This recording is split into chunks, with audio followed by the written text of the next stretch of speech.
இந்த மண்ணே வந்து சத்து இல்லாத போது அதுல இருந்து வர உணவு வந்து அந்த அளவுக்கு நியூட்ரிஷியஸா இருக்குல்ல. நீங்க சொன்னீங்களா கழுத்து மசில் பிடிச்சிக்குது, விட்டமின் டி டெபிஷியன்சி இருந்துச்சுன்னா மசில் பிடிக்கும், எங்க தொட்டாலுமே வலிக்கும். ஸோ ஃபர்ஸ்ட் அது ப்ராப்பரா ஐடென்டிஃபை பண்ணி நல்ல சன்லைட் எக்ஸ்போஷர் இந்த மார்னிங் அண்ட் ஒரு ஹெல்த்தி நியூட்ரிஷியஸ் ஃபுட், அது கூடவே supplementary nutritious food. In case of வெஜிடேரியனா இருந்தால் ப்ரோட்டீனா எடுத்துக்கலாம். டெஃபிஷியன்சி எதுல இருக்குன்னு ஐடென்டிஃபை பண்ணீங்கன்னா அது தகுந்த மாதிரி டெஃபிஷியன்சி இம்ப்ரூவ் பண்ற மாதிரி ஒரு நல்ல நியூட்ரிஷனிஸ்ட் அப்ரோச் பண்ணீங்கன்னா they can give you. Vegetarians தப்பு இல்லை, ஆனா எல்லா சோர்ஸுமே வந்து வெஜிடபிள்ல கிடைக்காது. மீட் எடுத்துக்கிட்டாதான் அதுக்கான சோர்ஸ் வந்து கிடைக்கும் அப்படிங்கறதும் சொல்றாங்க. ஸோ நீங்க எதை டாக்டர் ப்ரிஃபர் பண்ணுவீங்க?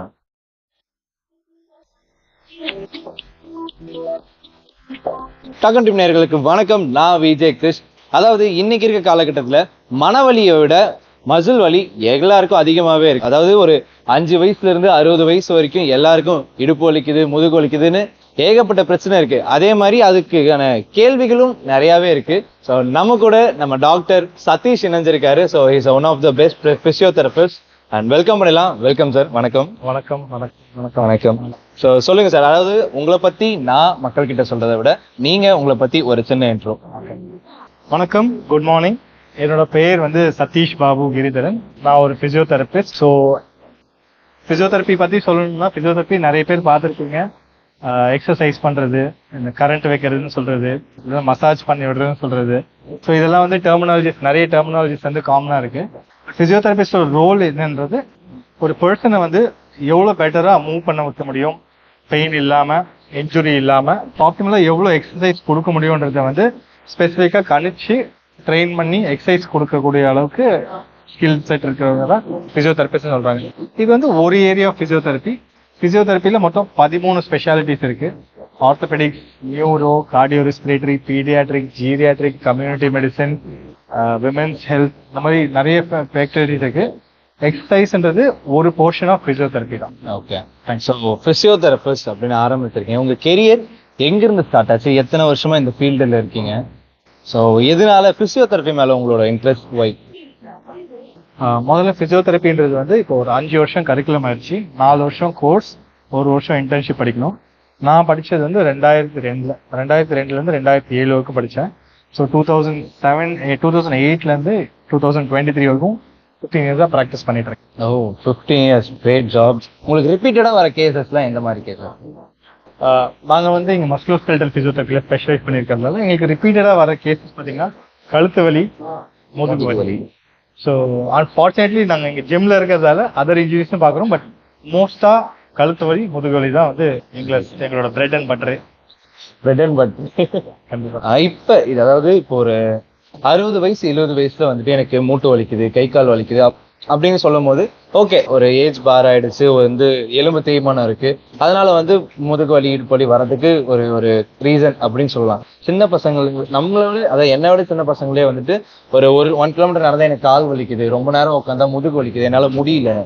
ஸோ இதெல்லாம் வந்துட்டு எதனால ரீசன்ஸா இருக்கும்? இப்போ நீங்க சொன்ன மாதிரி கரெக்ட் தான். ரொம்ப யங் ஏஜ்லயே வந்து தேய்மானத்தோட வராங்க. 60-70 இயர்ஸ்ல பாக்குற தேய்மானம் 35-40 இயர்ஸ்லயே பார்க்க முடியுது. அதுக்கும் யங்கா இருக்கிற கிட் லைக் 20 இயர்ஸ் காலேஜ் ஸ்டூடெண்ட்ஸும் வந்து எங்களுக்கு இன்ஜுரி பேஷண்ட்ஸா வராங்க. ஸோ மெயினான காரணம் வந்து posture, nutrition and proper activities இல்லாததான் ரீசன். ரொம்ப நேரம் உட்காந்து படிக்கிறவங்க கூட பேக் பெயின் வருது. அந்த அகாடமிக் ஐஏஎஸ்க்கு ரொம்ப அதிகமா படிக்கிறவங்களும் ரொம்ப பேக் பெயின் வருது, எனக்கு நெக் பெயின் வருது அப்படிங்கிற மாதிரி ரீசன்ஸ் தான் நிறைய பேர் சொல்றாங்க. அதெல்லாம் எதனால டாக்டர்? அதுக்கு மெயினான ரீசன் வந்து பாஸ்டர் தான். Sitting pastor is it's more dangerous than smoking. So that is என்னோட வார்த்தை இல்ல, WHO ஓட ரெக்கமெண்டேஷன் கொடுத்திருக்காங்க. Sitting is the next smoking அப்படின்னு சொல்லிட்டு இருக்காங்க. So sitting causes so much problems. So நீங்க சொல்றது postural pain, back pain, discomfort, அது இல்லாம cardiac problems நிறைய வந்திருக்கு. கொலஸ்ட்ரால் அதிகமா இருக்கிறது, டயபிட்டிஸ் கொண்டு போறது, இது எல்லாத்துக்குமே ரீசன் வந்து பிரைமரியா சிட்டிங்னால தான். This machine is designed to move. So when it's moving less, it gets all the disease. When it's moving in the optimal range, it is very healthy and efficient. ஒரு நீங்க Ferrari car வாங்கிட்டீங்க, Ferrari car வந்து 20லயே ஓட்டிட்டு இருந்தீங்கன்னா எவ்வளவு mileage தரும்? 20லயே ஓட்டிட்டு இருந்தா மைலேஜ் கண்டிப்பா டிராப் ஆகும். Ferrari car is design to race, move பண்றதுக்கு. ஸோ அதோட ஃபங்க்ஷன் அது கரெக்டா பண்ணுச்சுன்னா இட் பி பர்ஃபார்மிங் வெல். நீங்க 20லயே சிட்டிக்குள்ளேயே அங்கேயும் எங்கேயும் பம்ப்ல மேட்ல ஓடிட்டே இருந்தீங்கன்னா ஃபெராரி ஓட்டுற மாதிரியும் இருக்காது, ஃபெராரியும் லைஃப் தராது. கரெக்டா? அதே மாதிரி this physique is designed to move. there spectrum இருக்கு இல்லையா, like under activity, moderate activity, over activity. ஒன்னும் ஓவர் ஆக்டிவிட்டியில போய் இன்ஜினியர் வருவாங்க, அண்டர் ஆக்டிவிட்டி இன்ஜினியர். மாடரேட் ஆக்டிவிட்டியில இருக்கும்போது body function very efficiently and best வேல ஃபங்க்ஷன் பண்ணுவாங்க. Okay, fine fine. சின்ன வழியா தான் இருக்கும், ஆனா அவங்களால மேனேஜ் பண்ணிக்க முடியாது. ஒரு சின்ன இன்ஜுரியா தான் இருக்கும், அது ரொம்பவே கஷ்டப்படுங்க, மேனேஜ் பண்ணவே முடியாது. ரெகுலரா நீங்க கொடுக்குற ஒரு சின்ன சின்ன அட்வைஸ், டிப்ஸ் நீங்க தருவீங்க? ஸோ நீங்க கேட்கறது ரொம்ப இம்பார்ட்டன்டான கொஸ்டின். ஏன்னா நிறைய பேஷண்ட்ஸ், ஒரு 60% ஆஃப் த பேஷண்ட்ஸ் எங்களுக்கு வரவங்க நிறைய பேத்தாலஜிஸே இருக்கிறது இல்லை, சின்ன இன்ஜுரி தான் இருக்கும். அது ரொம்ப நாள் ரிகவர் ஆகாம, ஹீல் ஆகாம மெயின்டைன் ஆகிட்டு இருக்கிறது தான் இன்ஜுரிஸ். மேஜர் இன்ஜுரிஸ் வர்றாங்க, அதை ட்ரீட் பண்றோம், ஓகே. பட் சின்ன இன்ஜுரிஸ் ரெப்படேட்டிவா இருக்கிறதுக்கு மெயின் ரீசன் வந்து நியூட்ரிஷன் டெஃபிஷியன்சி. பிரைமரியா விட்டமின் டி டெஃபிஷியன்சி காரணம், புரோட்டீன் வந்து இன்சஃபிஷியன்சி காரணம். ஸோ ஒரு வண்டி ஓடணும்னா நீங்க இன்ஜின் ஆயில் கரெக்டா போடணும், பிரேக் ஆயில் கரெக்டா போடணும். அதே மாதிரி நம்ம பில்டிங் பிளாக்ஸான ப்ரோட்டீன் கரெக்டா இருக்கணும், மைக்ரோ நியூட்ரியன்ஸ் லெவல்ஸ் கரெக்டா இருக்கணும். மைக்ரோ நியூட்ரியன்ஸ்னா it includes minerals and vitamins. விட்டமின்ஸ்னா B12, டி, ஜிங்க், ஏபிடிகே, மற்ற எல்லா மினரல்ஸும். அண்ட் மினரல்ஸ் பார்த்தீங்கன்னா zinc, magnesium, copper, cobalt, selenium எல்லாமே தேவைப்படும். இப்போ நம்ம உணவு கிடைக்கிறது இல்லையா, மண்ணே வந்து அந்த அளவுக்கு நியூட்ரிஷியஸா இல்லை. அது வந்து அறிவியல் பூர்வமாக நிறைய பேர் சொல்லிட்டு இருக்காங்க, நிறைய பேர் அந்த மண்ணுக்காகவும் போராடிட்டு இருக்காங்க. இந்த மண்ணே வந்து சத்து இல்லாத போது அதுல இருந்து வர உணவு வந்து அந்த அளவுக்கு நியூட்ரிஷியஸா இருக்குது. நீங்க என்னதான் ஹெல்த்தியா வெஜிடேரியன் ஃபுட் கான்சியஸா சாப்பிட்டாலுமே அந்த வெஜிடபிள்ல எவ்வளவு நியூட்ரிஷன் இருக்குன்றது வந்து ரொம்ப இம்பார்ட்டன்ட் ஃபேக்டர். அந்த வெஜிடபிளுமே நியூட்ரிஷன் டெஃபிஷியன்சி இருக்கும்போது we are not getting enough nutrition from that. So அதுதான் பிரைமரி ரீசன் நம்மளோட நிறைய திக்னஸ்க்காக. நீங்க சொன்னீங்களா கழுத்து மசில் பிடிச்சிக்குது, விட்டமின் டி டெஃபிஷியன்சி இருந்துச்சுன்னா மசில் பிடிக்கும், எங்க தொட்டாலுமே வலிக்கும். அவங்களுக்கு வந்து ஜாயிண்ட் ஒரு ஜாயிண்ட், ஆனா பெயினோட சென்சிட்டிவிட்டி லெவல் வந்து ரொம்ப ஹையா இருக்கும். உங்களுக்கும் ஒரு இன்ஜுரி இருக்கலாம், உங்க ஃப்ரெண்டுக்கும் ஒரு இன்ஜுரி இருக்கலாம், நீங்க வந்து ஓரளவு மேனேஜ் பண்ணுங்க. அவங்க அதே இன்ஜுரி வந்து ரொம்ப மேனேஜ் பண்ணுங்க. ஏன்னா இவ்வளவு சின்ன இன்ஜுரி கூட உன்னால மேனேஜ் பண்ண, எனக்கு இவ்வளவு சீன் போடுற அப்படின்னு கேட்பாங்க. அவங்களோட சென்சிட்டிவிட்டி டுவர்ட்ஸ் பெயின் வந்து ரொம்ப ஜாஸ்தியா இருக்கு. ஏன்னா அவங்களோட விட்டமின் டி எல்லாமே ரொம்ப டெஃபிஷியன்டா இருக்கு. நான் சொல்றது ஒரு விட்டமின், அதே மாதிரி மல்டிபிள் காசஸ் இருக்கு. ஸோ ஃபர்ஸ்ட் அது ப்ராப்பரா ஐடென்டிஃபை பண்ணி நல்ல சன்லைட் எக்ஸ்போஷர் இந்த மார்னிங், ஓகே, ஒரு குட் மூவ்மெண்ட் ஒரு ஆக்டிவிட்டி இந்த morning, can be yoga, breathing, walking, gym, cycling, என்ன மூவ்மெண்ட்டாக வேணா இருக்கலாம். அண்ட் ஒரு ஹெல்த்தி நியூட்ரிஷியஸ் ஃபுட், அது கூடவே supplementary nutritious food. In case of வெஜிடேரியனா இருந்தால் ப்ரோட்டீனா எடுக்கலாம். டெஃபிஷியன்சி எதுல இருக்குன்னு ஐடென்டிஃபை பண்ணீங்கன்னா அது தகுந்த மாதிரி டெஃபிஷியன்சி இம்ப்ரூவ் பண்ற மாதிரி ஒரு நல்ல நியூட்ரிஷனிஸ்ட் அப்ரோச் பண்ணீங்கன்னா they can give you a good meal plan for healthy diet. Vegans அப்படின்னு சொல்லிட்டு இப்ப அதாவது ஃபுல் அண்ட் ஃபுல் வெஜிடேரியன்ஸ் மட்டும் தான் அப்படின்றாங்க. ஒரு செட் ஆஃப் பீப்புள் வெஜிடபிள்ஸ்லேயே வந்து எல்லா சோர்ஸும் நம்ம எடுத்துக்கலாம், நாம வந்து மீட் சாப்பிட வேணாம் அப்படின்னு ஒரு செட் ஆஃப் பீப்புள் சொல்றாங்க. இன்னொரு செட் ஆஃப் பீப்புள் வந்துட்டு ஓகே வெஜிடபிள் வந்து தப்பு இல்லை, வெஜிடேரியன்ஸ் தப்பு இல்லை, ஆனா எல்லா சோர்ஸுமே வந்து வெஜிடபிள்ல கிடைக்காது, மீட் எடுத்துக்கிட்டாதான் அதுக்கான சோர்ஸ் வந்து கிடைக்கும் அப்படிங்கிறதும் சொல்றாங்க. ஸோ நீங்க எதை டாக்டர் ப்ரிஃபர் பண்ணுவீங்க? அதாவது நாம யாருக்கும் போயிட்டு சொல்ல முடியாது, திணிக்க முடியாது, நம்மளோட ஓன் ஐடியா, ஓன் ஒப்பீனியன் இருக்கும் இல்லையா? ஸோ என்னோட ஒப்பீனியன்ல சயின்ஸ் என்ன சொல்றதுன்றது நான் சொன்னா பெட்டரா இருக்கும்னு நினைக்கிறேன். வெஜிடேரியன் ப்ரோட்டீனுமே வந்து எல்லா ப்ரோட்டீனும் அவைலபிளா தான் இருக்கு. So there are 23 essential amino acid. So அந்த எசென்ஷியல் அமினோ ஆசிட் வந்து பில்டிங் பிளாக்னு சொல்லுவாங்க. ஸோ அதுல எல்லா அமினோ ஆசிடும் ஓரளவுக்கு வெஜிடேரியன் ப்ரோட்டீன்ல கிடைக்கும். ஃபார் எக்ஸாம்பிள் ஒரு மீட் எடுத்தீங்கன்னா if you're getting 80 grams of protein, அதே வெஜிடேரியன் சோர்ஸ்ல எடுக்கணும்னா you have to take more quantity. கிடைக்காதுன்னு சொல்ல மோர் குவான்டிட்டி. ஓகே, ஒரே ஒரு டிராபேக் என்ன வெஜிடேரியன் வீகன்னா லூசின் என்ற ப்ரோட்டீன் வந்து வெறும் மீட் சோர்ஸ்ல மட்டும் தான் கிடைக்கும். Leucine is a protein which stimulates metabolism, like muscle பில்டிங்காக ரொம்ப யூஸ்ஃபுல்லான ப்ரோட்டீன். அந்த ப்ரோட்டீன் வந்து வெஜிடேரியன் சோர்ஸ்ல கிடைக்கிறது ரொம்ப மினிமல். அப்படி கிடைச்சாலுமே அதோட எஃபெக்டிவா இருக்க போறது இல்லை. This is what the science says. So அந்த லூசினுக்காகவே வந்து you can take supplements in case of you are vegetarian. இந்த leucine and amino acid protein சப்ளிமெண்டா எடுத்துட்டு மற்றபடி வெஜிடேரியன் ப்ரோட்டீன் கண்டினியூ பண்ணிக்கலாம். ஓகே, ஸோ மெயின்டைனிங் ஆஃப் காஸ்ட்னு ஒன்று இருக்கு டாக்டர். ஸோ இப்போ நம்ம மீட்டும் எடுத்துக்கிறோம், வெஜிடபிளும் எடுத்துக்கிறோம், நமக்கான சோர்ஸ் பேலன்ஸ் தான் நம்ம எடுத்துக்கிறோம்.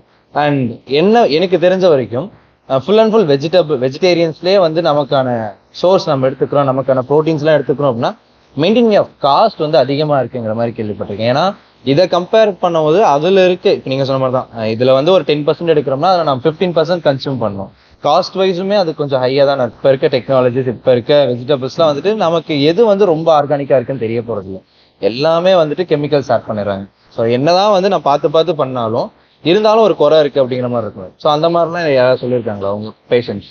நீங்க இப்போ சொன்ன ஃபிட்னஸோட நெக்ஸ்ட் லெவல் கொஞ்சம் ப்ராப்ளம்ஸ் பார்க்கணும். ஸோ நீங்க பார்த்தது வந்து ஒரு பேஸ் அவுட்லைன் சொன்னோம் இல்லையா, நெக்ஸ்ட் லெவல் ப்ராப்ளம் வந்து நீங்க என்னதான் ஹெல்த்தியா சாப்பிட்டாலும் அதை ப்ராப்பரா டைஜஸ்ட் பண்ணி அப்சர்வ் பண்ற அளவுக்கு கெப்பாசிட்டி இருக்கும். So that is the next question. நீங்க வெஜிடேரியன்லேயே நல்லா சாப்பிட்டாலும் சரி, நிறைய பேர் மீட்டே சாப்பிட்றாங்க, பட் ஆனால் ப்ரோட்டீன் டெஃபிஷியன்சிஸ் வந்து நிறைய இருக்காங்க. ஸோ அவங்களுக்கு ப்ராப்ளம் பிரைமரியா வந்து கட், நம்மளோட அப்சார்ப்ஷன் வந்து ப்ராப்ளமா இருக்கு. ஸோ நம்ம சாப்பிட்ற சாப்பாடு வந்து பிரேக் டவுன் ஆகி சின்ன சின்ன மாலிகூல்ஸா பாடியில அப்சர்வ் ஆகி அதை திருப்பி வந்து நம்ம பாடி வந்து ப்ரோட்டீனா கோர்த்து நம்ம மசில்ல வந்து கொண்டு போய் சேர்க்கணும். நான் பேசிக்கா எக்ஸ்பிளைன் பண்றேன். ஸோ இந்த மெக்கானிசம்ல ஏதாவது குறைபாடுகள் இருந்தா, so there are genetic causes இருக்கு வேர் நம்மளால அந்த ப்ரோட்டீனை வந்து ப்ராப்பரா மெட்டபலைஸ் பண்ண முடியாது, ஆர் சிந்தசைஸ் பண்ணி நம்ம மசில்ல வந்து வைக்க முடியல. ஸோ இந்த மாதிரி காசஸ் சில காசஸ் இருக்கு. அது என்னன்றது கிளினிக்கலா ஐடென்டிஃபை பண்ணா மட்டும் தான் ட்ரீட் பண்ண முடியும். பட் 80% அதுல பாத்தீங்கன்னா நம்ம கட்டோட ஹெல்த், நம்ம சாப்பிட்றோம் இல்லையா, உணவு குழாயோட கட்டோட ஹெல்த், நம்ம உடம்புல இருக்கிற செல்ஸை விட நம்ம உணவு குழாயில இருக்கிற பாக்டீரியாஸ் வந்து நிறையவே ட்ரில்லியன்ஸ் ஆஃப் பாக்டீரியாஸ் அது. ஸோ அந்த பாக்டீரியாவுக்கும் உணவு. ஸோ அந்த பாக்டீரியால இருந்து காலனிஸா இருக்கும். There are bacteria which are supporting our nutrition. There are bacteria which are not supporting our nutrition. So நீங்க junk foods இதெல்லாம் சாப்பிட போது you are killing the bacteria which are supporting our nutrition. So அந்த மாதிரி bacteria வந்து குறைபாடு இருக்கும்போது we will not be able to define. For example, dopamine is one neurotransmitter. நம்ம பிரெயின்ல மட்டும் தான் வந்து dopamine வந்து nerves மட்டும், but our gut is the primary source of dopamine. It is a published research. People can go do research. So அந்த மாதிரி சில hormones எல்லாம் கூட வந்து கட்ல இருந்து ப்ரொடியூஸ் ஆகும். ஸோ நல்ல பாக்டீரியா க்ரோத் கல்ச்சர் இருந்துச்சுன்னா இந்த system also observes very efficiently, it breaks down very efficient.